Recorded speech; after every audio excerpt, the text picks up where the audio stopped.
Hey everyone, Harrison Radolia here with my good friend Kyle Palaniuk. So you want to buy a home. Now what?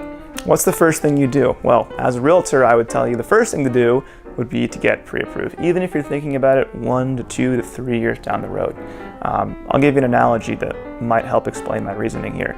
If I told you to go to the mall and I gave you a debit card, I didn't tell you how much was on it, would it be very fun to go shopping knowing you really don't know what you could afford? Probably not. And that's a really, really good analogy to explain why it's important to get pre-approved. Because no one wants to go home shopping not knowing how much they can afford. So Kyle, what does it take to get pre-approved? Is it free? Do I have to pay you? What kind of documents do I need? Can you go walk through the process about what it takes? Yeah, usually we want your firstborn child. No, I'm just kidding. No, but yeah, on that debit card analogy, it's not just how much is on the card, but do you even know if the money's there? I mean, do you know that when you get up to that register and you go to purchase that, are you going to be able to do it? Is it going to get declined? So that's the difference between a strong pre-approval with a good lender or no pre-approval, or a pre-approval that was, oh yeah, sure, you're pre-approved. So to do that, it's really not that hard. And people think it costs money, time, and you have to do all this stuff.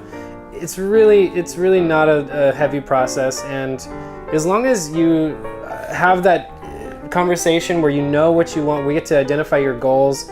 Really just depending on your income, whether you're self-employed or if you're, we want to look at all of your history of your income, especially how much you've got for your down payments, and just kind of look at your credit history. So that starts with basically a mortgage application.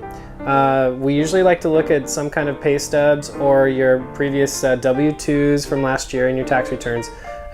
Usually you'll know how much money you have in the bank or that's ready to go, so we usually don't like to get too involved in that on the upfront. But before you go actually out shopping, we'll actually fully pre-approve your file as if you did have an application and ready to get that loan. So by the time you do go shopping and you want that house, you know you're going to get it. Great. So what do I have to pay you to get this pre-approval done, Kyle?